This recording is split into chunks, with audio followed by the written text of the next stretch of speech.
लोकशाहीचा बुलंद आवाज, रिपब्लिकन वार्ता, महाराष्ट्र.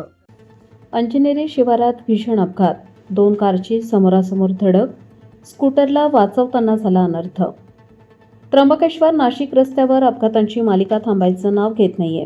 काल अंजनेरी शिवारात 2 कारची समोरासमोर भीषण धडक झाली असून यात गाड्यांचे मोठे नुकसान झाले आहे. नाशिक त्र्यंबकेश्वर रस्त्यावरील अंजनेरी शिवारात काल 9 मे रोजी सायंकाळी 4:30 ते 5च्या सुमारास एक थरारक अपघात घडला.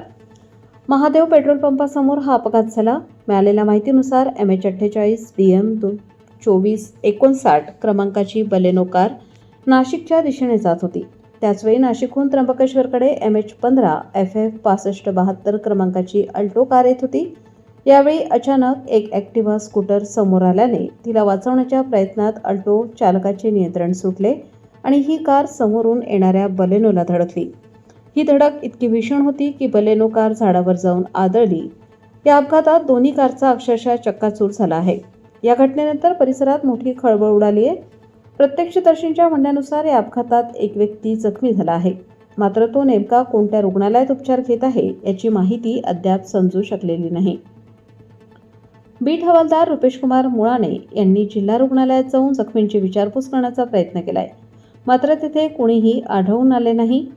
सध्या बलेनो कार त्र्यंबकेश्वर पोलीस ठाण्यात जमा करण्यात आली असून अल्टो कार अजूनही घटनास्थळी रस्त्याच्या कडेला पडून आहे.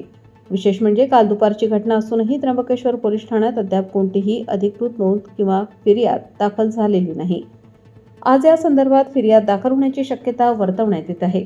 रिपब्लिकन वार्ता महाराष्ट्र न्यूजसाठी विशेष प्रतिनिधी आनंद आभाडे, Nashik. Subscribe now and press the bell icon. Never miss an update.